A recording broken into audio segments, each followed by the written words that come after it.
In this lesson, we're going to be going over candlesticks, what they are, how we read them, the importance, as well as we're going to dig into candle swing formations. So initially, what are candlesticks? We are going to be primarily focusing on traditional Japanese candlesticks to do our technical analysis.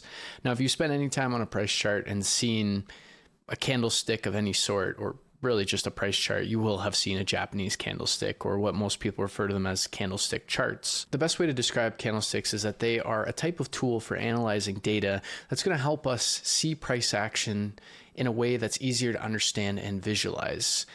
A candle on a price chart is a graphical depiction of data given a certain and specific time. There are various time frames that we can use on any sort of price chart, whether that's the weekly, the daily, the 4-hour, the 15-minute, the 5-minute, the 1-minute, and anything in between.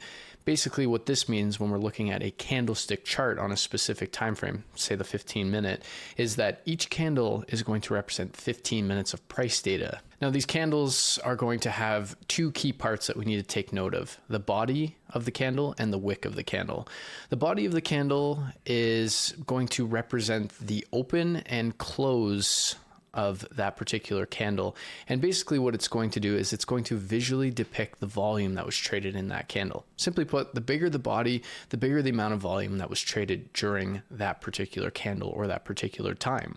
So if we're looking at the bullish candle as seen right here, we can see that it has a very large body. And what that's representing is that during this candle, as this candle was printing, there was a lot of buying pressure that was happening, and as a result the candle closed higher. And conversely, on the bearish candle, that there was a lot of selling pressure as this candle continued to push down and eventually closed.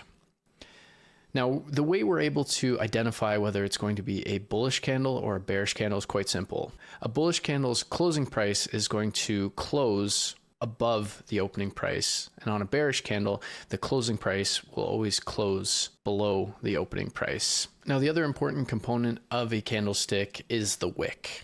Now, the wick is going to showcase the extreme lows and highs of that candle, basically representing the extreme lowest point and the extreme highest point that price traded in that particular candle or time. These wicks are also going to visually depict exhaustion in the markets. As we can see, if we look at something like this bullish candle, for instance, we opened here, we pushed down, there's a lot of buying pressure. So initially there was selling pressure that pushed the candle down, more buying pressure came into the market, so the sellers exhausted, and then that's when price pushed all the way up to this extreme high. That's when selling pressure started to enter the market, pushing the candle down where it ultimately closed here. And then the same thing going for the bearish candle. Price opened here. There was buying pressure that pushed, forming the extreme high. Selling pressure then came into the market and began to push the candle, push, all the way to the extreme low of this candle. And then that's when buying pressure started to come in, or exhaustion of the selling pressure, to push price back up to where price ultimately closed. Now, if a candle has a larger wick than body, this typically represents a battle between supply and demand. So as we can see on this candle and this candle, it doesn't necessarily mean that there's low volume trading within that candle, but more specifically what it's going to represent is that there's a lot of indecision and pressure on both the selling and buying side of the markets. So the candle may close bullish or bearish, but overall there's a lot of pressure that is happening on that particular candle. So while it represents high volume being traded in that candle, it also shows a battle between that supply and demand, because there is no clear-cut delineation between who's in control on that particular candle, whether it's buying or selling. Now, if we look at something that's low volume, this would be small body and relatively small wicks. So if we just compare this bullish candle to this bullish candle, we can gauge pretty quickly that this is a high volume candle in comparison to this candle. And the same thing is true for the bearish candle, where we have a large bodied candle, bearish candle here, and a very small bodied bearish candle here. This is significantly higher volume in comparison to this particular bearish candle. Each candle can be seen as a structural range that fits into a certain time frame. Now we're going to dig into structural ranges and how to use them later in the course, but simply put, the combination of multiple candlesticks is what's going to create market structure and order flow, which is going to allow us to better understand price action. And this combination of market structure and order flow is ultimately what's going to allow us to read a price chart, start to build up trade ideas, and ultimately execute on our strategy. The phantom strategy is a combination of market structure, order flow, and liquidity, and the basis of all of this stems from being able to read and understand candlesticks. Now, the next thing that we want to go over is the candle swing formations. So what is a candle swing formation, and why is it important? The candle swing formation is a market structural level that indicates a pivot and can be seen in key areas and can be considered around key structural levels.